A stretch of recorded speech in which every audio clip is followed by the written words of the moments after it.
Question number 11 है find the measurement of angle C. You have to find this angle if A B and D C are parallel. कैसे है वो? Parallel है. ये please याद रखना ना, ये पैरेलल और ये इक्वल दोनों में डिफरेंस है. पैरेलल का मतलब क्यों कभी एक दूसरे को इंटरसेक्ट नहीं करते, इसका कोई भी मतलब नहीं है उसकी लेंथ से कि उसकी लेंथ इक्वल है, ऐसा कुछ भी नहीं है. इसका बस इतना मतलब है कि वो एक दूसरे से कभी इंटरसेक्ट नहीं करते हैं. ठीक है. और इसका मतलब होता है इक्वल. इक्वल मतलब जितनी लेंथ एक साइड की होगी उतनी ही लेंथ दूसरे साइड की होगी. इसमें ऐसा कुछ भी नहीं होता. लेंथ से इसका कोई कनेक्शन नहीं है. इसका कनेक्शन सिर्फ इतना है कि they never intersect each other, है ना. तो इस प्लीज चीज को ध्यान में रखना है हमेशा कि जब कहते हैं ना पैरेलल साइड्स, हम कह रहे हैं ए बी और सी डी. अगर आप देखोगे ध्यान से, ये है ए बी और ये है सी डी. इक्वल तो नहीं है ना, लेकिन क्या दिया गया? पैरेलल. इसका मतलब क्या हुआ कि अगर डीसी को मैं यहाँ बढ़ाऊं या इधर बढ़ाऊं, ए बी को यहाँ बढ़ाऊं या यहाँ बढ़ाऊं, कितना भी बढ़ा लूं, ये कभी भी एक दूसरे को इंटरसेक्ट नहीं करेंगे. ओके.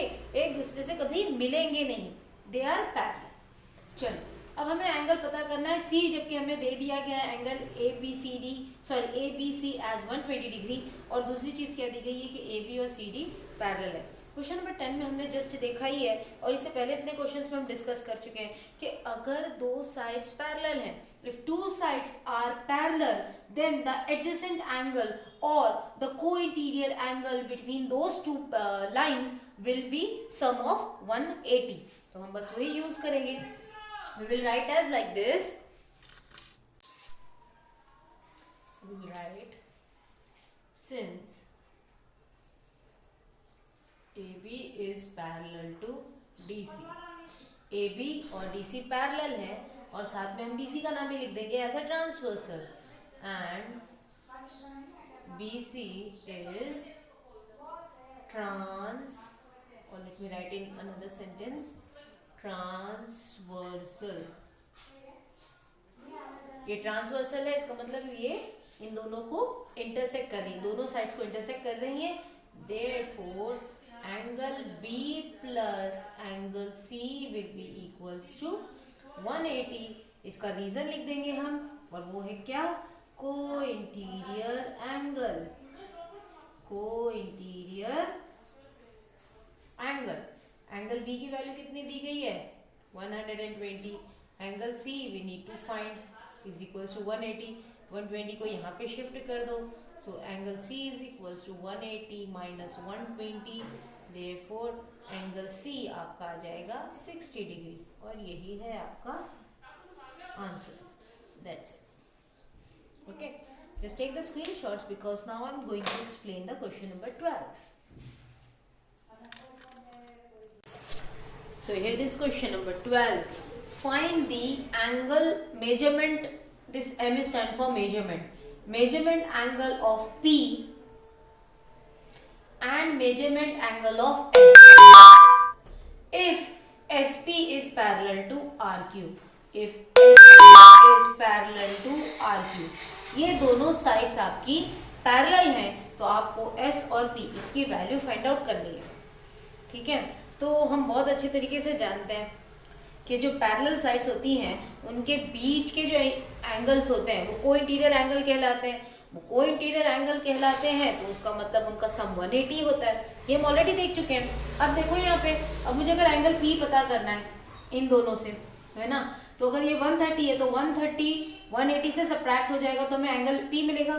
क्यों मिलेगा? क्योंकि एंगल P और एंगल Q क्या है? Co interior angle.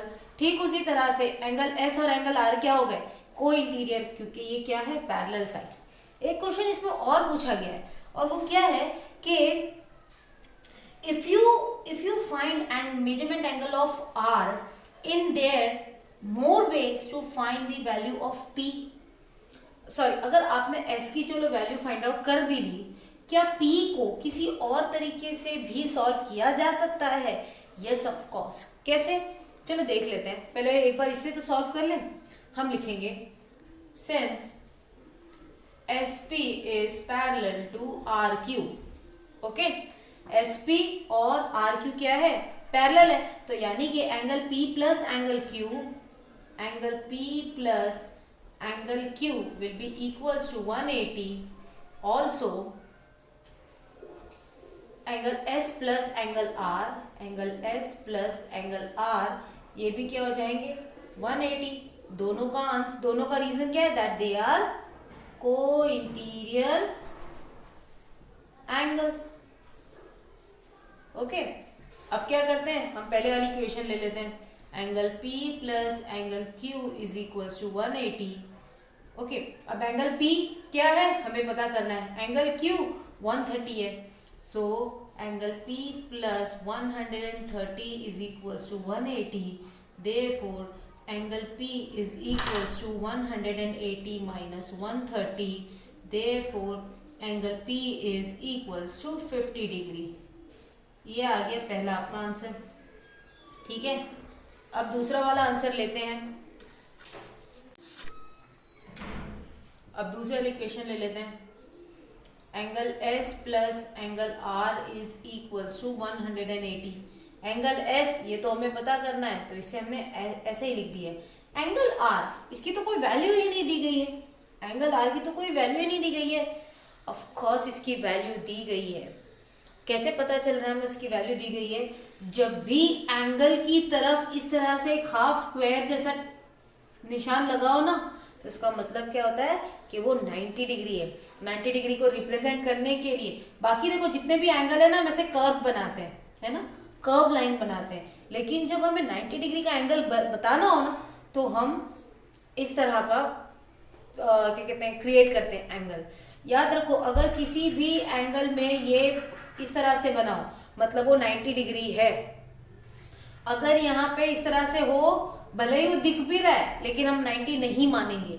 अगर ये कर्व है, हमें दिख रहा है कि 90 डिग्री जैसा है, पर हम नहीं मानेंगे until and unless it is not mentioning in this way. ये होगा 90 डिग्री. अगर हमें इसे 90 डिग्री मानना है इस वाले को, वो कब होगा? जब ये मेंशन होगा कि भाई ये 90 डिग्री है. अगर कुछ नहीं मेंशन है, सिर्फ एक आर्क बना हुआ है, तब हम नहीं मानेंगे ये 90 डिग्री है. कब तक? जब तक कि वहां पे इस तरह का हाफ स्क्वायर जैसा निशान ना हो. तो एंगल आर क्या है आपका? 90 degree is equals to 180. So angle S is equals to 180 minus 90. Therefore angle. अब सेकेंड पार्ट इसने एक बार क्या पूछा और कि if you find measurement angle R, अगर आप आर की वैल्यू फाइंड आउट कर लेते हो, is there any other method by using you can find the measurement angle of P? Yes of course. कैसे?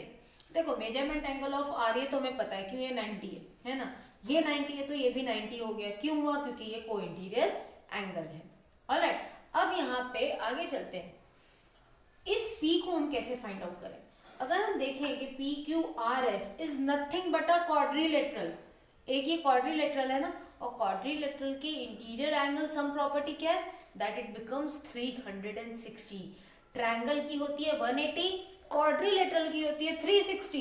तो इसको मतलब अगर इनमें चारों एंगल्स को ऐड कर दूं तो मुझे कितना मिलना चाहिए? 360. So what we can do is, इसे हम एक लगा देते हैं, क्योंकि हम सेकंड पार्ट कर रहे हैं कि अगर इस P की वैल्यू को किसी और तरीके से अगर फाइंड आउट करनी हो, इन क्वाड्रिलेटरल PQRS. PQRS में क्या करेंगे? Angle P plus angle Q plus angle R plus angle S is equals to 360. Angle sum property of quadrilateral.